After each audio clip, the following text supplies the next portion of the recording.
Good morning, or depending on when you're watching this, good afternoon, good evening, or good night. My name is Ross, and as always told, I had a voice for radio. So today, I'm going to be showing you a card, which we all overlooked. A card that I didn't even do an analysis video on when it came out. That's right. This card was so overlooked, by myself included, that I didn't even do a 10-minute video analysing how good it could be, because I just did not give it any credit whatsoever, and I didn't get any complaints, because nobody else gave it any credit whatsoever either, and yet it's been popping up in day 2 of the North American International Championships, seeing a fair amount of play in Malamar decks, and quite frankly being awesome.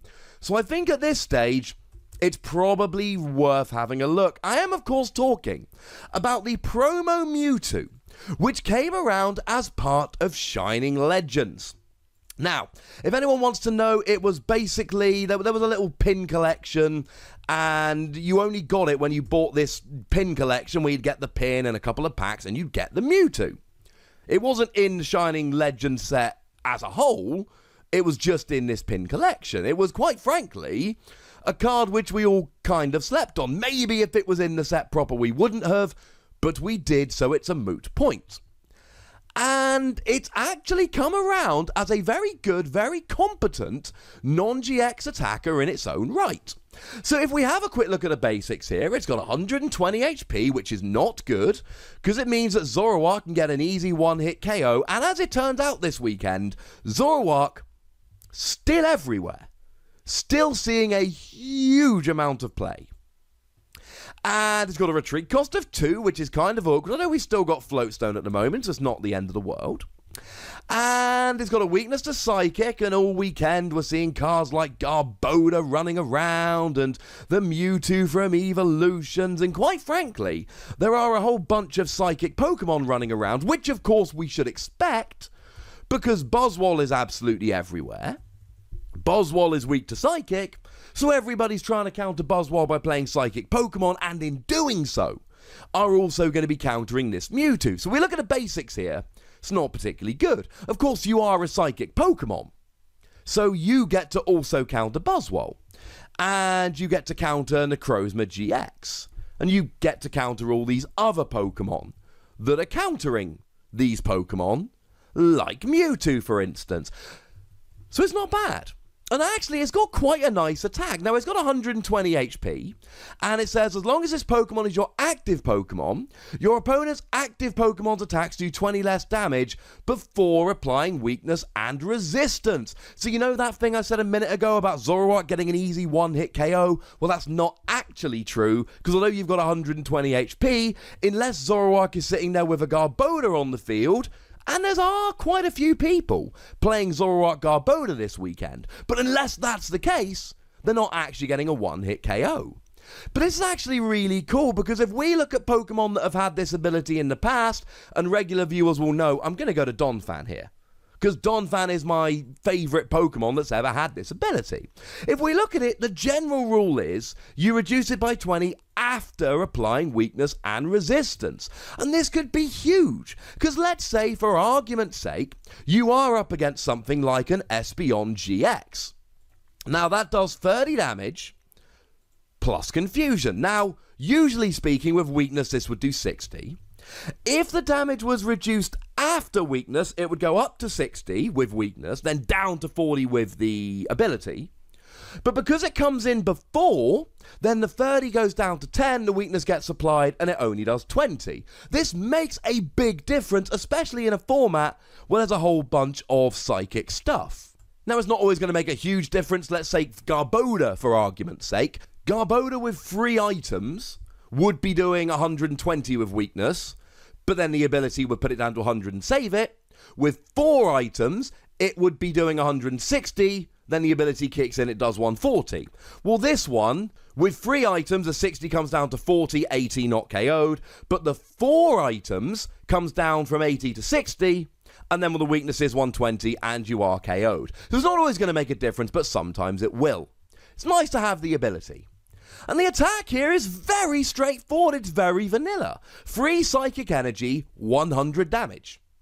It is about as vanilla and boring as an attack as you can get. There's no extra text, there's no extra effect. It just does 100 damage. But here's the thing. 100 damage is enough.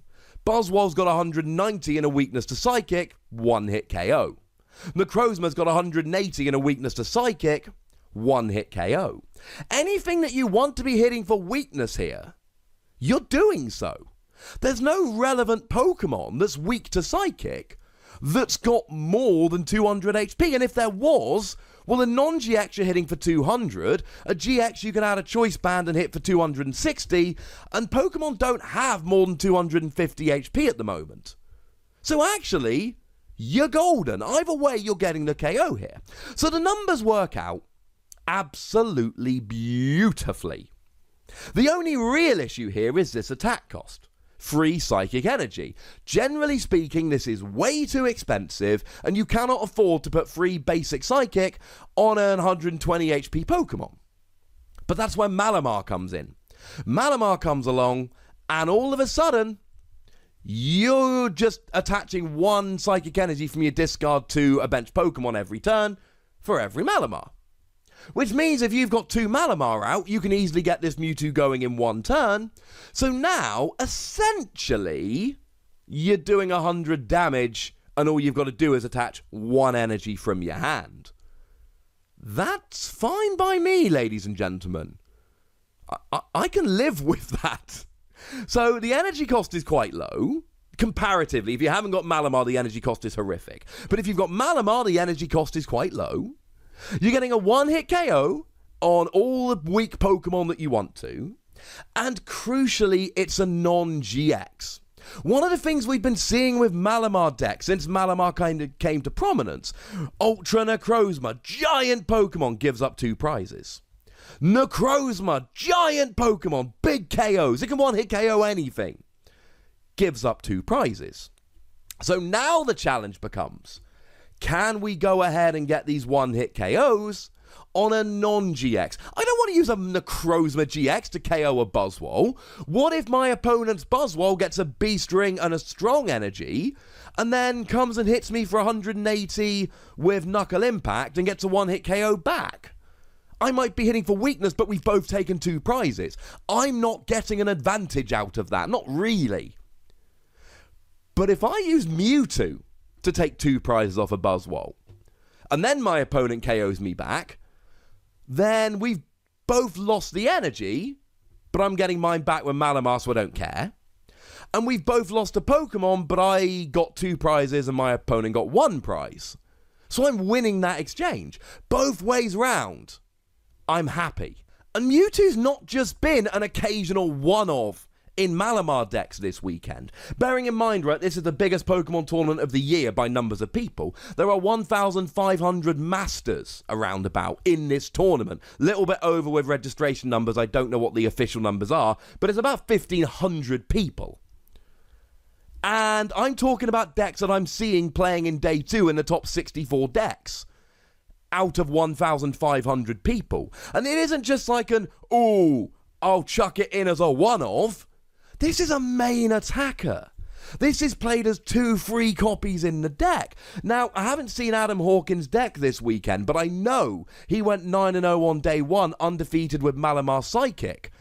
I think he played Mewtwo, but please don't quote me on that. If you know for certain, chuck it down in the comments. But we just saw in round 14 of Swiss somebody winning a game with this Mewtwo. And they were primarily using this Mewtwo as their attacker of choice. And it's a card that we all found so underwhelming when it was released as a promo that nobody hyped it.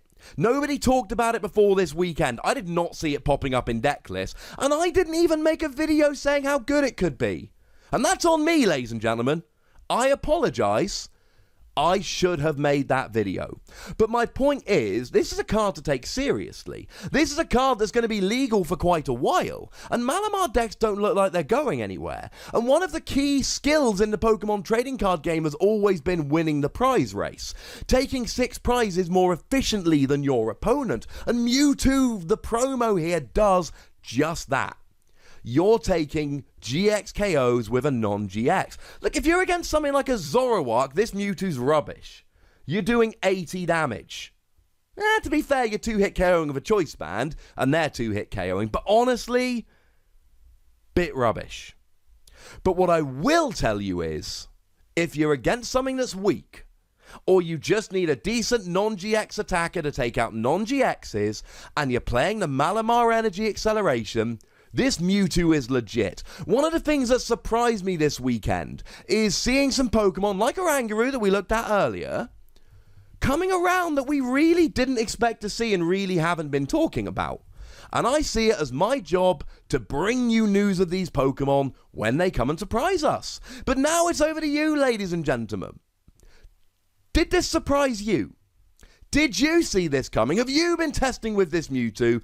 Or were you as surprised as I was? Let me know, ladies and gentlemen. Let me know. Go nuts, but be nice. Make sure you like this video, subscribe to this channel, follow me on Twitter at @thewasi, and Twitch for some live action at twitch.tv/PTCGRadio. If you want to support the channel, get some bonus podcasts and all of that, head on over to patreon.com/PTCGRadio, where you can do just that. But by far the most important thing, as always, is to look after yourselves until next time. Thank you very much for watching. My name's Ross, and you've been watching PTCG Radio.